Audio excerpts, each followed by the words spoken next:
So our focus today is snowflakes. And as you can see, when you do a Google search on images of snowflakes, no one snowflake is the same. So you're going to today pick your favorite snowflake and you're going to design it in Morphi using their symmetry part of their app.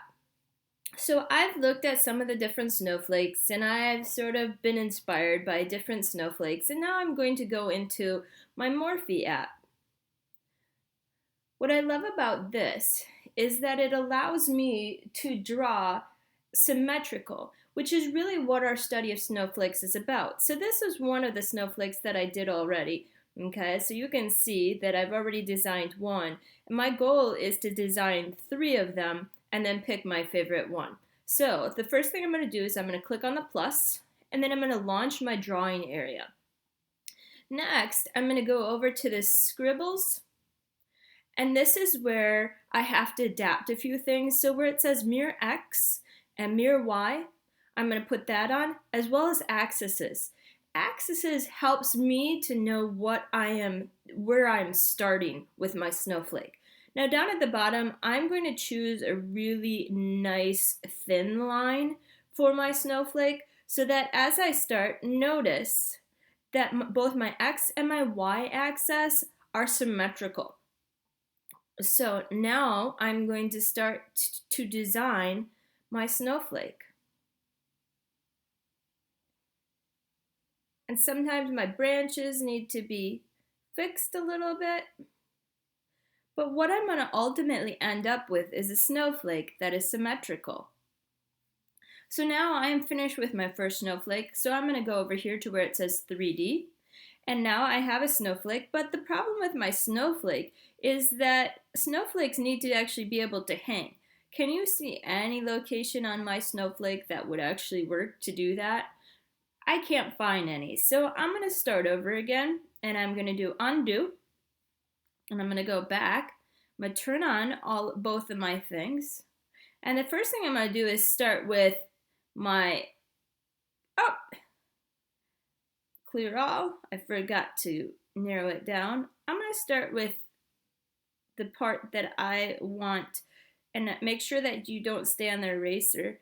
I want to make sure that I have the part that I want to connect with. Okay, now notice my snowflake has 2 connectors, which makes sense because it's going to be a symmetrical snowflake. Now I'm going to create my snowflake, making sure that I connect my pieces together. You don't want any piece just left out in the middle because the printer will have some serious issues and it won't work when you're finished. So make sure that every line that you draw is connected to another line. All right, so there's my snowflake. I'm going to hit 3D. Now, if I want to get really, really fancy, I can also go over to the letters and I can type in a word of inspiration onto my snowflake. So I could type in love and then click OK. Now, notice that my love is too connected. So first I have to get my love apart.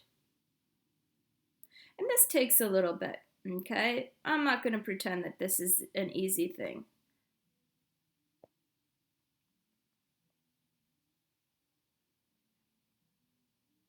So I really want to separate these pieces first, and I can pinch so that I can see back. Now I could grab my love, and I actually want to scale my love down.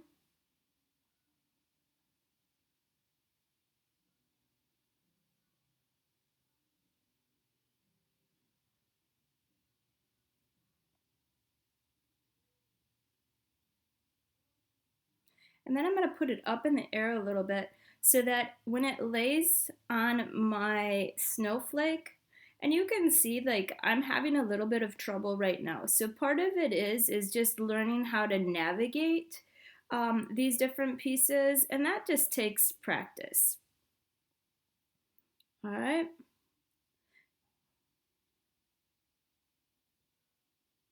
So my recommendation for you, if this is the first time that you're using it, you might want to just stick to Snowflakes because adding that word might just add a little bit too much time to your project. All right, so I'm going to stop for a second because you can see I'm really struggling and I don't want for you to sit here and watch me struggle. So I'm going to click on save for right now. Now, if I wanted to print this, right now what's going to happen is those two are going to print apart and then the LOVE is going to fall apart. So if I wanted to get rid of that, I could click on that and then just hit.